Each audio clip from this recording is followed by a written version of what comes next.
Your phone buzzes. It's an aggressive message from a coworker, and instantly your heart rate spikes. Before you have even consciously processed the words, your fingers are flying across the keyboard, firing off a defensive reply. We tend to view our response to this kind of stress as a binary choice. You either let the explosion happen and vent the frustration outward, or you swallow the feeling entirely, turning yourself into a numb robot to survive the workday.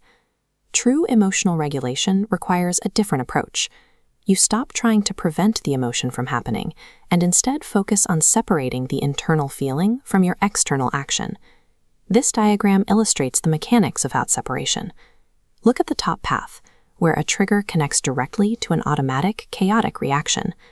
Look at the bottom path. The same trigger is followed by a deliberate pause, leading to a conscious response. Notice how the gap expands. You still feel the anger fully, but inserting this structural pause lets you reclaim agency over what happens next. To widen that gap, we have to untangle a few hardwired human reflexes.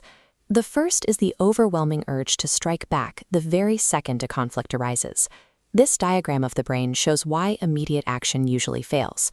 When a trigger hits you, a primitive alarm system in your brain outscales and entirely suppresses your logic centers. You are temporarily incapable of rational thought.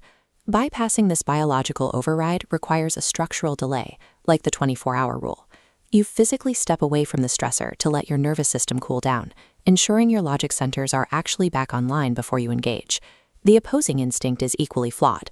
This is the urge to forcefully stuff uncomfortable feelings of sadness or fear into a tiny mental box labeled "I'm fine" and pretend they do not exist. Swirling emotional energy requires an outlet. Rigidly containing it under extreme pressure inevitably leads to a violent, uncontrollable psychological explosion. Instead of suppressing, you can use a technique called affect labeling. When you explicitly state, "I am feeling angry right now," you shift your perspective. You are no longer just experiencing the anger, you are observing it from the outside. Both exploding and burying the feeling allow the emotion to dictate your state. By labeling the feeling or enforcing a pause, you treat the emotion as a signal to be evaluated rather than a command that must be followed.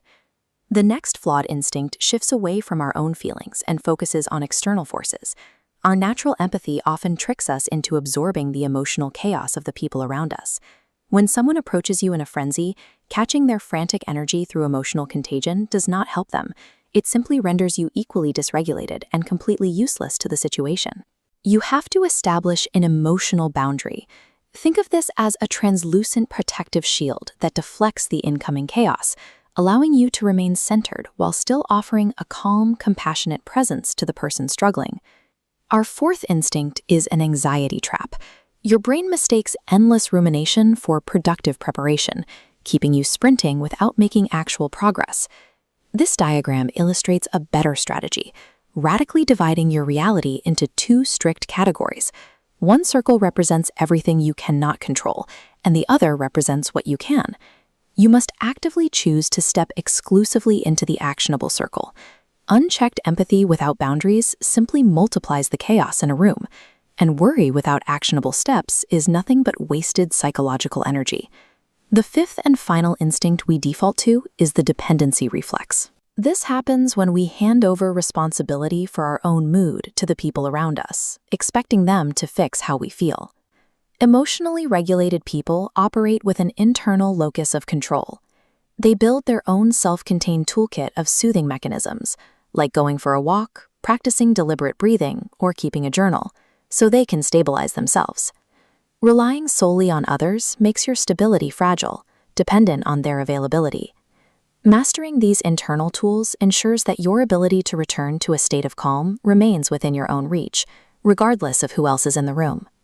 When you replace these automatic reflexes with intentional tools, the world doesn't magically become easier. You still face difficult conversations, setbacks, and unexpected changes, but you move through them without losing your center. Look at this figure navigating a storm of chaotic elements. This level of calm is not a fixed personality trait assigned at birth. Every time you consciously choose to pause or label a feeling, you are physically strengthening the neural pathways between your logic centers and your emotional core. The more you repeat these actions, the more natural the gap becomes, turning a forced effort into a reflexive habit. We all default to one of these flawed instincts under pressure. Identify whether you tend to suppress, ruminate, or react instantly, and start intentionally practicing your new mental repetitions today.